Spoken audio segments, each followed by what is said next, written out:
Bonjour à tous les amis et bienvenue sur la chaîne. Dans une vidéo alors virale qui a fait plus de 20 millions de vues en seulement 24 heures et que vous avez devant vos yeux, Vestiaire Collective, qui est le plus grand site dans le monde de revente d'articles de mode de seconde main, dénonce la surproduction de la fast fashion ou mode rapide avec le prix énorme que notre planète en paye. Soit pratiquement 92 tonnes de textiles jetées chaque année à la poubelle. Mais au-delà de ce prix payé par la planète, il y a une autre conséquence qui n'est pas souvent évoquée, à savoir l'étouffement de l'industrie textile africaine, ce qui maintient la pauvreté sur le continent africain, un élément que j'ai évoqué dans la vidéo de la semaine dernière. Ces différents éléments expliquent pourquoi chez Sandra Bella Moda, nous avons toujours cru en une mode durable et que nous mettons en œuvre des deux manières que je vous explique dans cette vidéo. Mais avant cela, un petit spot publicitaire comme d'habitude, on se retrouve tout de suite après. Ici, Sandra de la boutique Sandra Bella Moda. Vous avez notre boutique de mode en ligne basée à Genève et la boutique physique en République démocratique du Congo. Retrouvez toutes les informations concernant nos deux boutiques en barre de description de cette vidéo. Et c'est parti pour les sujets d'aujourd'hui. Voilà, je l'annonçais à l'introduction, Vestiaire Collective, les plus grands sites dans le monde créés en France de revente d'articles de mode des différentes marques en seconde main, a fait une série de vidéos très impactantes générées par l'intelligence artificielle pour dénoncer la surproduction de la fast fashion, pour sensibiliser les consommateurs sur la question de la surconsommation de ces différents articles de mode. Une de ces vidéos, publiée le 16 novembre, a totalisé pratiquement plus de 20 millions de vues en 24 heures sur Instagram. Vous pouvez voir la page de Vestiaire Collective sur Instagram avec plus d'1 million d'abonnés. Et donc, cette dernière vidéo mettait en scène le Times Square à New York avec une pile de vêtements et des personnes tout autour. Et cela a eu un grand impact vu le nombre de fois où la vidéo a tourné parmi les internautes. Et par la même occasion, aux environs du 16 novembre, Vestiaire Collective a décidé de bannir de son site les vêtements d'une trentaine de marques considérées comme faisant partie de la mode rapide, de la fast fashion, notamment Mango, H&M et Zara. Il y a des gens qui ont protesté par rapport à Zara, considérant que cette marque ne faisait pas partie de la fast fashion. Toujours est-il que Vestiaire Collective a bien décidé de bannir cette marque parmi une trentaine d'autres marques. Pour ce qui est de la vidéo virale de Vestiaire Collective, à voir l'intérêt qu'elle a suscité, on se rend compte que la question de la surproduction intéresse de plus en plus la population mondiale, ce qui est une bonne chose car le prix que paye l'environnement est énorme. Il faut noter que chaque année, il y a environ 100 milliards de vêtements qui sont produits et cela engendre, comme je le disais à l'introduction, des déchets pratiquement de 92 en Belgique. Voilà, 92 tonnes de déchets venant de cette industrie de la mode à laquelle on attribue 10% de la pollution de la planète. Mais au-delà de cet impact très négatif sur l'environnement, il y a une autre conséquence qui n'est pas souvent évoquée, comme je le disais à l'introduction, à savoir l'étouffement des industries africaines, non seulement dans le domaine textile, mais également dans le domaine de l'alimentation, qui sont les deux secteurs clés pour ce continent pour pouvoir créer de l'emploi. Car la situation est telle que le surplus produit par les différentes entreprises en Chine, au sein des pays européens et aux États-Unis, est envoyé en Afrique par exportation, ce qui ne permet pas l'éclosion des différentes entreprises dans différents secteurs sur ce continent. Et cette situation contribue grandement à maintenir ce continent-là dans un état de pauvreté permanent. Dans la mesure où les industries de ces différents pays africains ne peuvent pas faire face à l'énorme quantité des produits qui sont générés à bas prix par les différentes industries, notamment en Chine. Voilà pourquoi, dans la vidéo du dimanche dernier, j'expliquais que l'éclosion de l'industrie textile, notamment en Afrique, va exiger de bannir l'importation de ces différents articles produits, notamment en Chine, mais aussi en Occident, à travers notamment les vêtements de friperie. J'invite donc ceux qui ne l'ont pas fait à regarder cette vidéo produite le dimanche dernier que je mets en barre des descriptions de la vidéo d'aujourd'hui. Voilà. Pour ce qui est des pays producteurs de ces différents articles de fast fashion, il y a des solutions, notamment la seconde main, comme le fait justement Vestiaire Collective. Il s'agit donc de revendre en seconde main au sein des mêmes pays producteurs les différents articles qui ont été produits et achetés en première main. Cela empêche d'aller étouffer les industries au sein des pays africains en faisant en sorte déjà de produire ce dont on a besoin chacun sur son continent. Pour les articles qui ne peuvent pas être revendus directement en seconde main, il y a le recyclage, comme le fait cette entreprise allemande, précisément à Leipzig, dont je vous mets la vidéo de 3 minutes en barre des descriptions et que je vous invite à regarder car elle est très intéressante. Et donc, je l'annonçais à l'introduction, cet enjeu majeur de notre ère, de notre temps, qu'est la surproduction, notamment dans le domaine de la mode, explique pourquoi chez Centre Bella Moda, nous faisons la promotion de la durabilité comme une des stratégies d'ailleurs clés de notre marketing. Nous mettons en œuvre cette durabilité, cette sustainability, à travers 2 moyens que sont la fabrication à la main, mais aussi la vente d'articles de seconde main.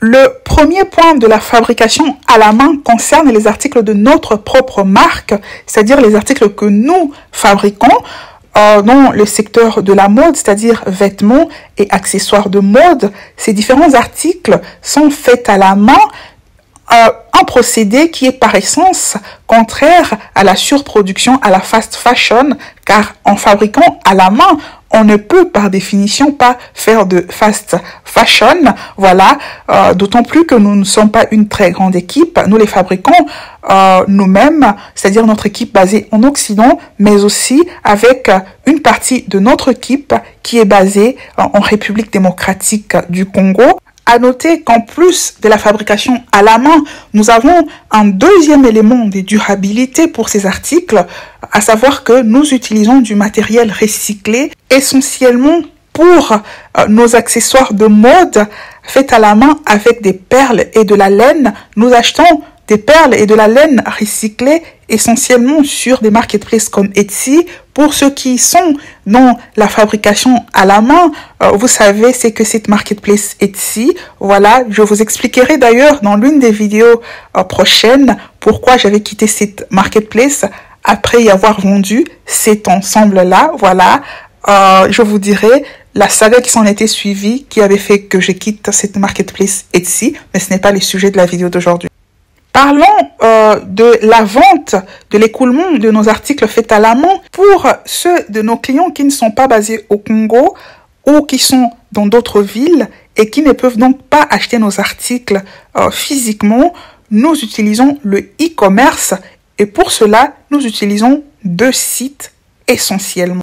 Le premier site est destiné à notre clientèle internationale, c'est-à-dire au-delà du Congo, au-delà de la Suisse, et c'est la marketplace Adjoa basée en Angleterre. Je vous rappelle que j'avais fait une vidéo sur cette marketplace Adjoa que je remets en barre des descriptions, et je vous informe que la fondatrice de cette marketplace, la Ghanéenne Madame Pinamam Ousu, a récemment reçu un prix de l'université d'Auckland en Nouvelle-Zélande, voilà, comme l'une des anciennes de l'université de moins de 40 ans les plus inspirantes compte tenu du travail qu'elle fait sur la durabilité à travers cette marketplace. Une marketplace, je le rappelle encore, qui est destinée aux designers africains sur les continents ou au niveau de la diaspora qui travaillent produisent des articles durables. Voilà. Et maintenant, pour notre clientèle basée en Suisse, pour la vente de nos articles faits à la main, nous utilisons une autre marketplace au niveau national, voilà, à savoir Handcrafted. Ça, c'est le nom de la marketplace basée en Suisse, handcrafted.ch. Voilà, et là, je mets aussi le lien vers notre boutique pour ceux qui sont basés en Suisse. Voilà. Et voilà donc, avec ces éléments, nous avons fini avec la première méthode à travers laquelle, chez Sandra Bella Moda, nous mettons en œuvre la durabilité, à savoir la fabrication à la main. Ensuite, il y a une deuxième méthode que nous utilisons cette fois pour les articles d'autres marques. Il ne s'agit pas des articles que nous produisons, mais des différentes marques, toutes sortes de marques, et que nous revendons à la main, voilà, exactement comme Vestiaire Collective.